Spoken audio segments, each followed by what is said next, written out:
The Isle of Man celebrated World War II veteran 103-year-old James Fenton reflected recently on his attendance at the 80th anniversary Victory over Japan commemoration event. He spoke to Simon Richardson about it at length and about his life as a soldier during the ferocious campaign in Burma. We'll hear that conversation in full shortly. But first, this year has marked a number of important anniversaries related to World War II. Here's Amy Griffiths.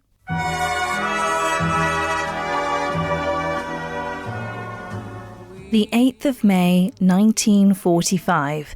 After almost 6 years of war, that was the day Britain and its allies formally accepted Nazi Germany's surrender. At 3 o'clock in the afternoon, the then Prime Minister Winston Churchill announced World War II in Europe had come to an end. Hostilities will end officially at 1 minute after midnight tonight, Tuesday, the 8th of May. We may allow ourselves a brief period of rejoicing. Today is Victory in Europe Day. Advance Britannia. Long live the cause of freedom. God save the King. Of course, it wasn't the total end of the war. That came in August after Victory in Japan Day. However, it was a huge milestone and a massive step towards peace with the end of Hitler's regime. And at Churchill's request, the country took to the streets to celebrate.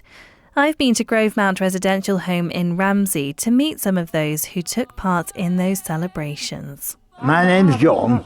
John, hi, lovely to meet you. What do you remember about VE Day? Do you remember it? Oh yes, well, I was 15. Oh wow, gosh. Yeah. You're telling me you're 95? Yeah. You don't look a day over 70. I don't believe that for a second. How much did you want the bottle of? So you were 15, so what do you remember of the war yes, then? I know it. I remember it well. Where were you at the time? Well, I was 10 when the war broke out. And I remember it quite well, although we lived in Bradford, which is in West Yorkshire, and we didn't have much damage there. There was a shop that used to sell pies, and they had a smoking pie in the window, an artificial thing, of course. And the only bomb that fell on this pie. Just on the one pie? Yeah. Well, that's lucky in some ways. A pie shop, yeah. Gosh, and so then what are your memories of VE Day and that war coming to an end? Oh, well, I was in Pudsey then, and of course everybody was out dancing and messing about, you know, like they do. Because was there just a real massive sense of relief that it was finally over? Oh, yeah. What's the kind of one thing that really stands out for you? Well, there's nothing just one thing, because there's a lot of things that are happening, weren't they? So I was quite happy that the war was over and everything we could get back to normal, really. Yes, hi, my name's Alan. The first thing I was 8 years old. I grew up in a town called Hexham in Northumberland. It's halfway between Newcastle and Carlisle. And the day the war broke out, and that sounds like a comedian to say that, I was 8 years old and I was in the Abbey Choir. And I remember they brought the radio into the church and we listened to Neville Chamberlain's speech saying that we are now at war with Germany. 10 minutes after they said this, the local council started the area siren. So I was sitting in the choir store with another siren. Well, I'm not going to stop here while it's an area, I'm going to go home. Well, I remember a chap called Bobby Simmons, I remember his name, and he no, sit down soon, you're all right. And during the war, my father was called up, he was called up for the RAF, and he was in the RAF until after VJ Day. But during the war, well, just with my dad being in the Air Force, he was one of the first people in the RAF regiment. We were drafted at that during the war.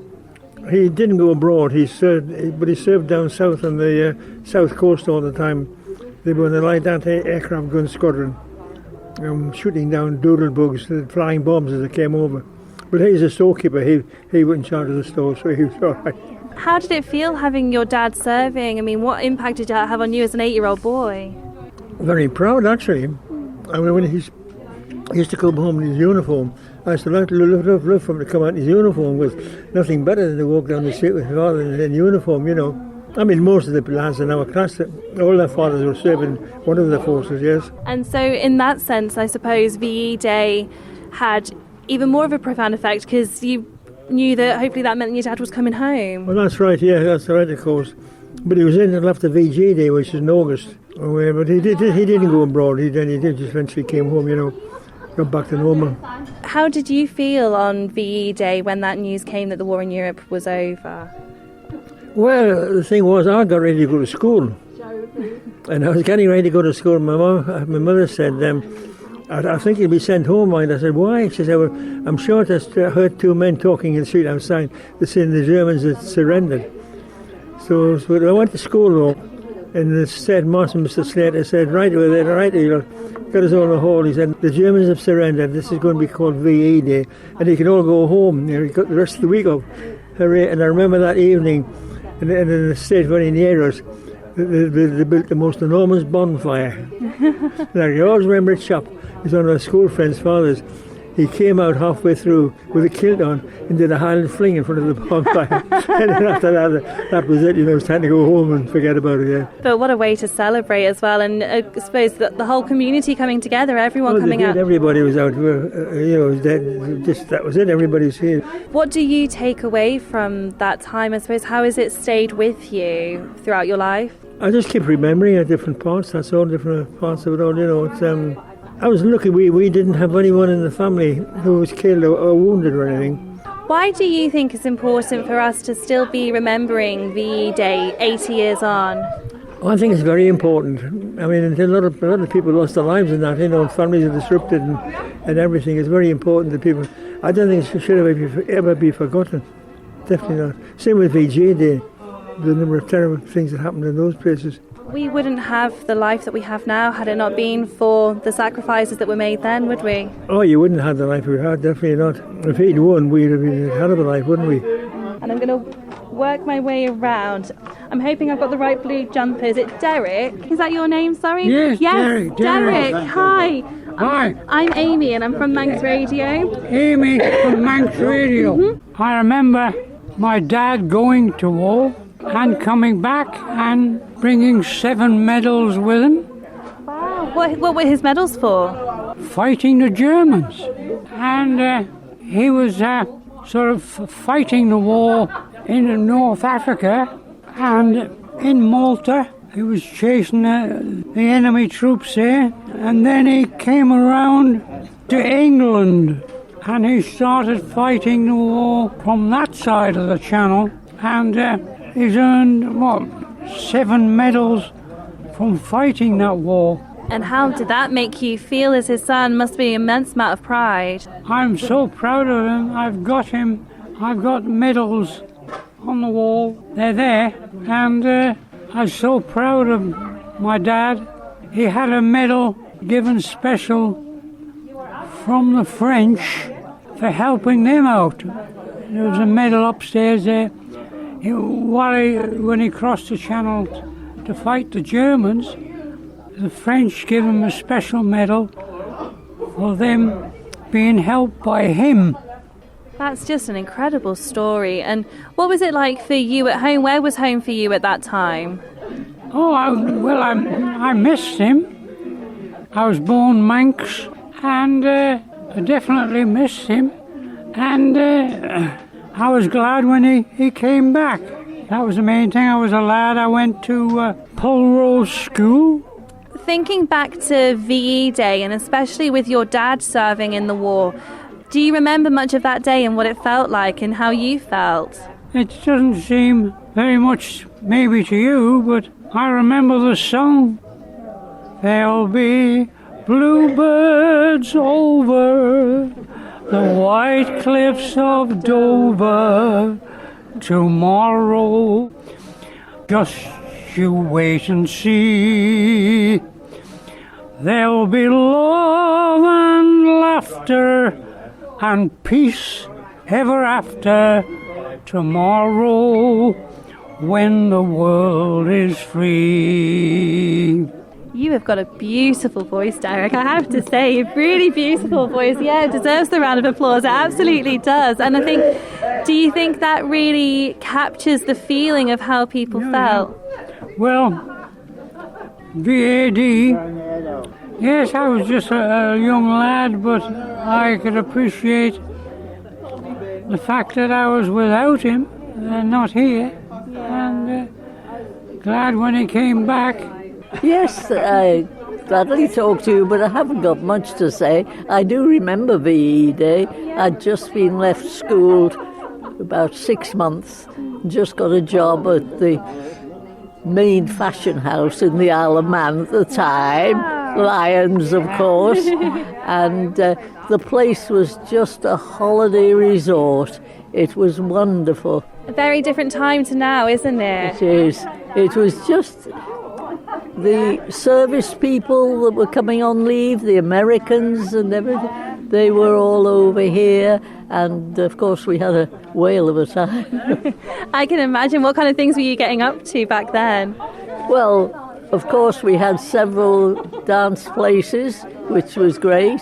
We had all the cinemas that we had then, which again, lots of things to do, and it was just a lovely atmosphere, a great holiday place, and everybody, of course, was happy because of the end of the war. And yes, I don't remember anything in particular except being kissed by absolutely everybody. How exciting! I was waiting for there was even a couple of film stars that came over on leave as well. Wow. Gene Raymond was one of them, but I never got to kiss him. Oh, well, that's a shame. Well, it's more of a shame for him that he didn't get to kiss you.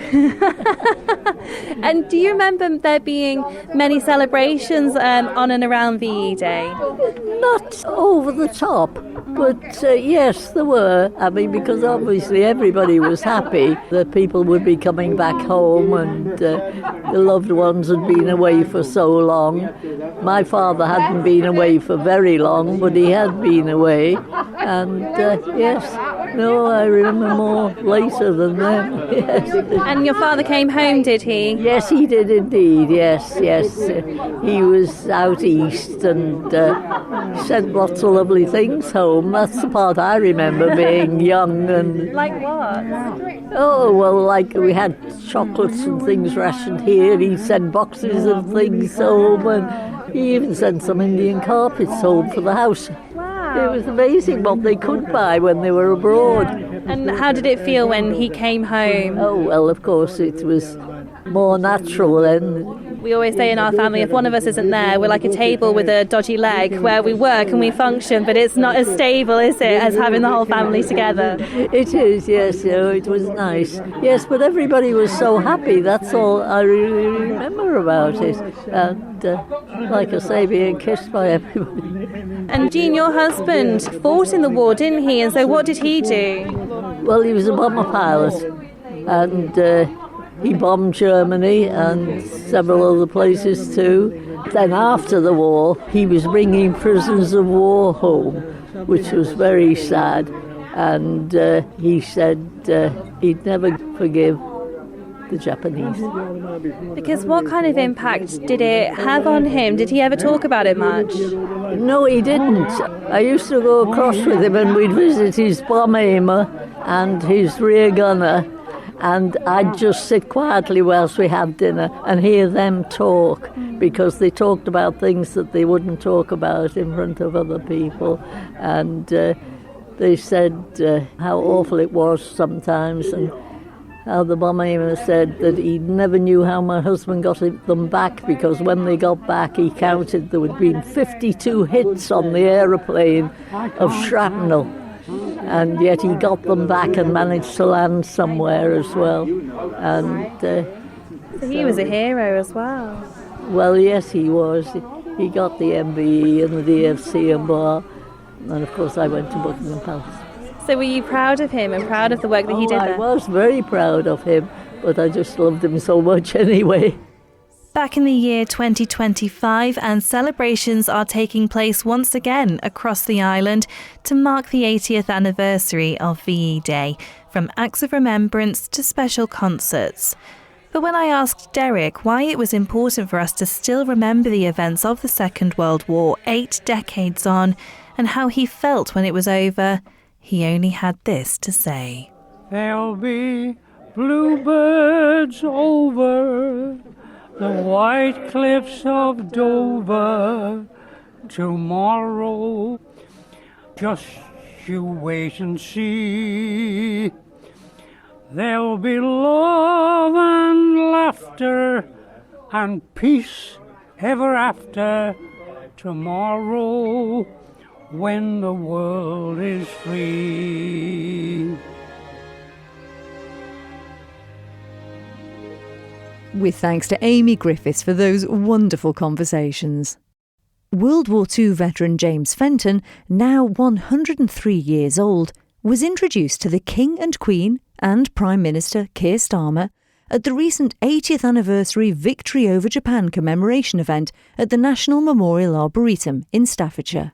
He spoke at length to Simon Richardson about that and his life as a soldier during the ferocious campaign in Burma during World War II as part of the so-called Forgotten Army. James, it's fair to say it's been a tumultuous 4 weeks for you, culminating, of course, in meeting the King and the Queen recently and the 80th anniversary of Victory over Japan. Tell us about that experience, first of all. Well, the thing was that when I was first of all invited, I knew it was available, that this, I don't like to call it a commemoration, and I got news through a very good friend of mine that if I wanted, I could go down to the Arboretum, and I began to wonder. I thought, well, of course, the one thing you always wonder about is the weather.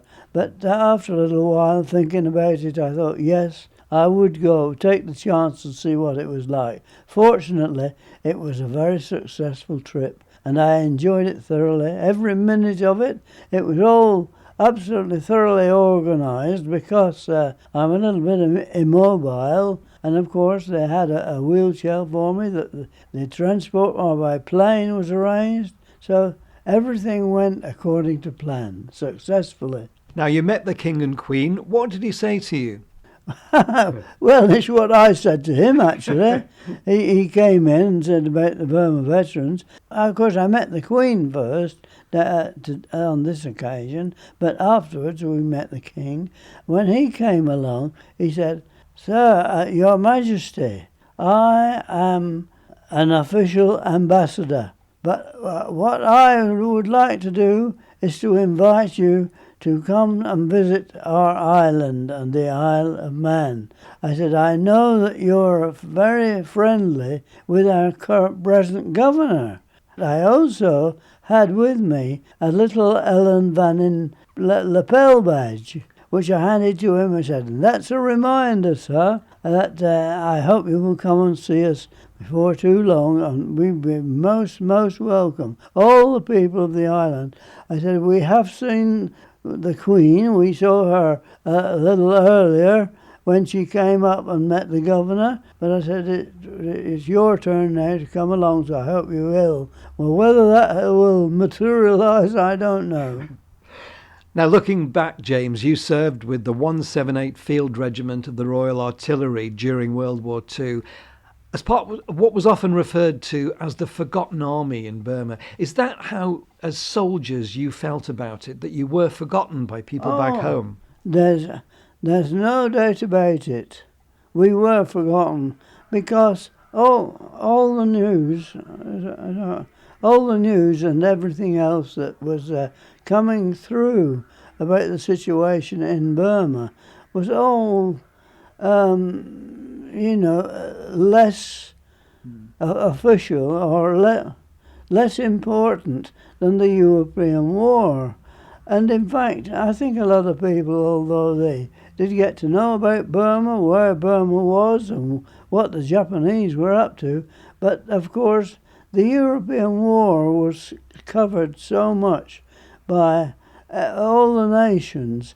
Well, so was the Burma War. I mean, we had all the people from all the world actually fighting alongside us.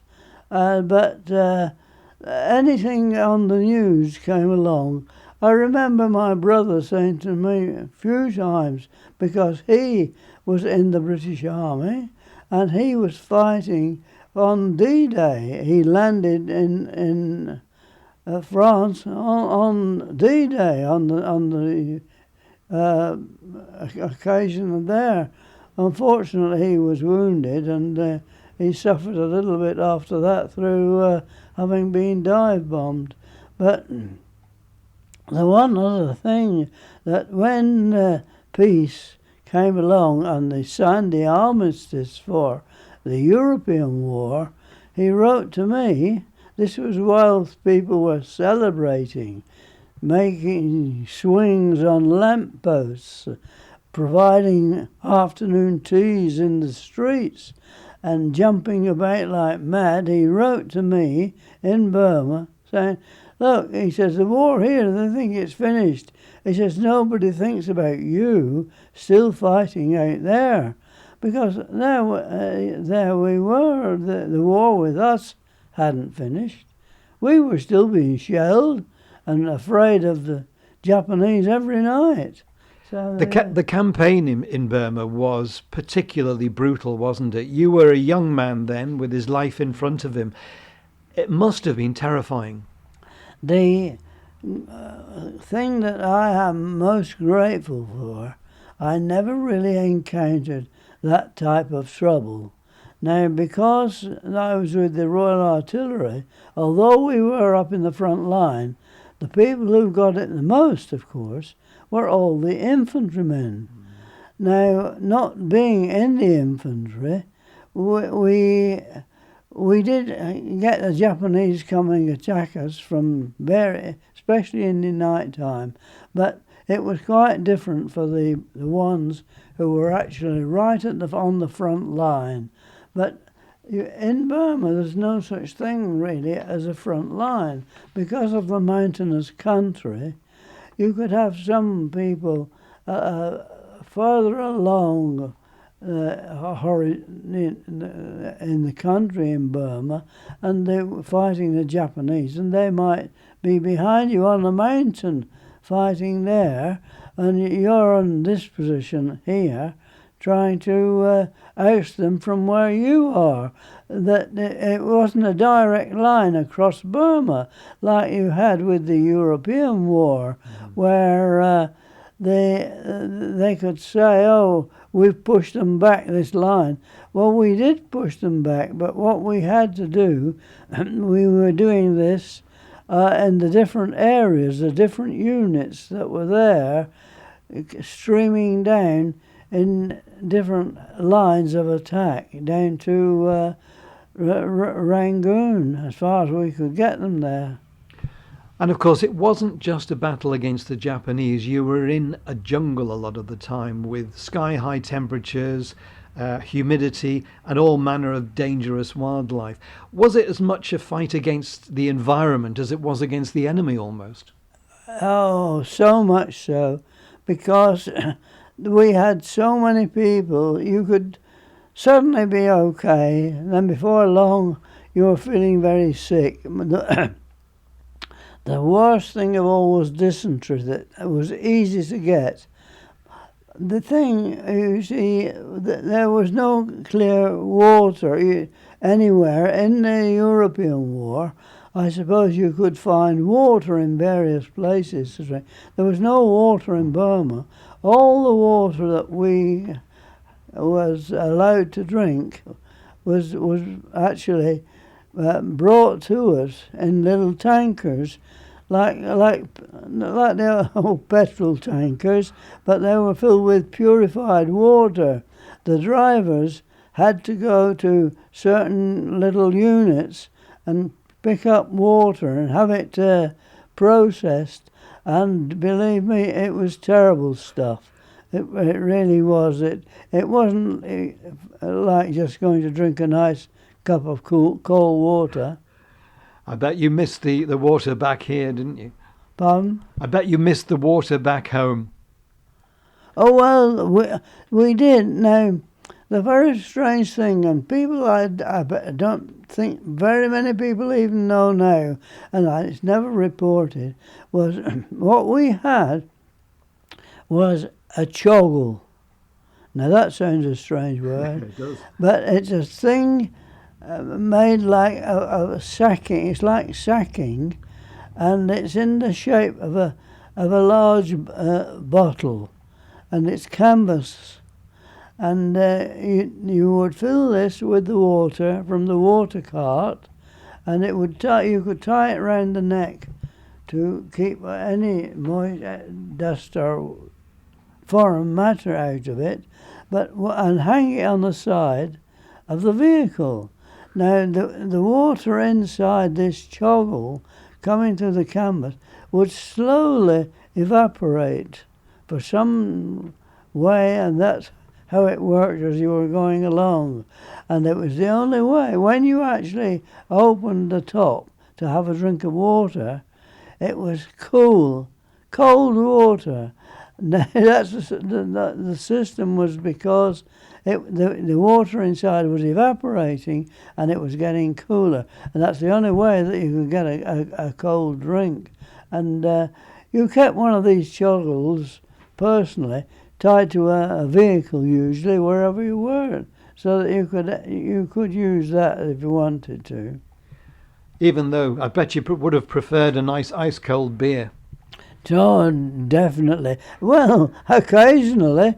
I mean, there were, when we just happened to have an occasion when we had got the Japanese ousted from a position, things were quietening down. There were occasions when we were sent up and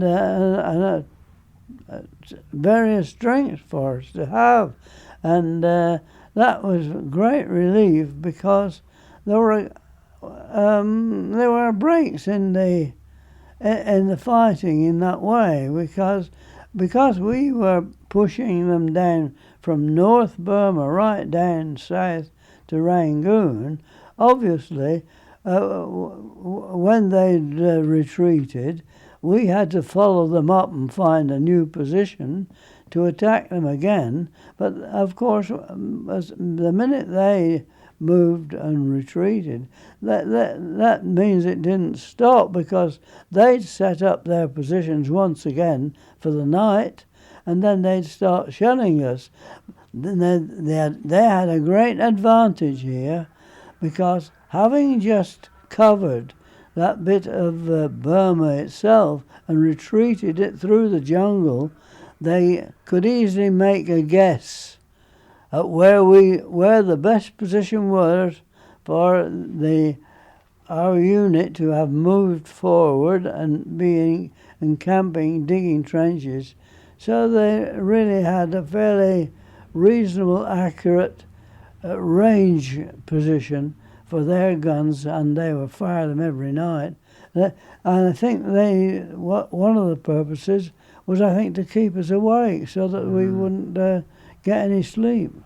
Of course, sleep is so important. Now, James, you've led an extraordinary life. You've had incredible experiences. You've experienced the horrors and the futility of war, really. How does it make you feel when you see the same mistakes being made over and over again in the world? I'm talking now places like Ukraine and Gaza. Well, you got ahead of me there. Whilst you were asking the question, Ukraine came to mind. And it's so annoying, having lived all these years and finding out now that the same situation is here in front of us. Similar things happening.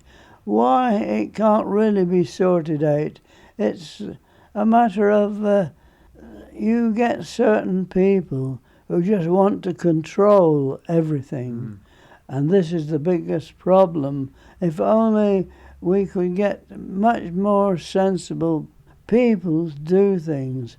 I mean, that's why we, the British, are having so many people come into England and various places. I don't know whether we're getting too many arriving in the island, but this is I wonder what. We're going to be a cosmopolitan nation in a few years' time, rather than a Manx nation, an English nation, or a Welsh nation. So many years on, obviously Japan is now a very peaceful nation and very much against war. What are your feelings about Japan and the Japanese today? Well, after the war, of course, we never spoke about this. I never spoke about my actions in Burma, about the Japanese, and my brother didn't speak to me. In fact, I know very little of what he did. But the thinking about time going on and the Japanese, you have to realise that the world has to settle down. You can't keep hating everybody throughout the years. And as a matter of fact, I can give you an instance, quite a truthful instance, because here on the island, I am very fond of the camera obscura and quite knowledgeable about it. In the past, on recent reviews, when it was renovated, we had a request for a group of Japanese to come over. Now, Peter Kelly, who was also the big benefactor for the camera obscura, he said, would I interview them and go down there? And there I was with a whole crowd of Japanese, quite friendly and interesting, because to them the camera obscura was a unique feature.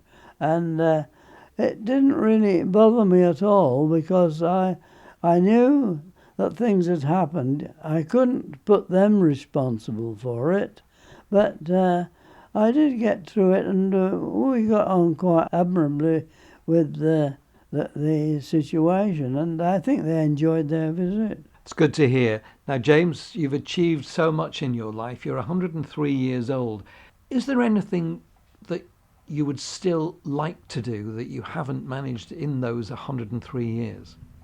Oh dear, there are so many things that I have done. I can't think there's anything at all that really. No, I'm not a sports fan, so I can't say I wish I'd done a bit more football. The sports that I'm interested in are cricket, snooker, and mainly, and of course tennis. I played a lot of tennis when I was younger, even before the war, when I was, almost a schoolboy, and that's the happiness that I had, really. And I suppose the final question, what advice would you have for young people growing up in the Isle of Man, in the world today, that maybe you could pass on? Oh, no, that's a very difficult question, because what can I say to them? Because even though you try to say, well, live a perfectly straight and truthful life and behave yourself in every way, that's the thing. Get up in the morning and not think of actually doing something that would not be approved of by your friends or neighbours. Try to be happy with them and be responsible. And if you have any chance to help a neighbour, you should do that too, really. However old you are or however old your neighbour is, look after your neighbour as well. What a good way to end. James, it's been a pleasure and an honour to meet you, and thank you very much. Fine, thank you. I'm very pleased. Of course, Manx Radio has always been a godsend in my life because I have listened to it. Unfortunately, that is impossible for me now because of my hearing and my eyesight, which of course does come to us all in the end, and it's no help for me at the present time, and therefore that's the thing I really miss, being able to listen to Manx Radio.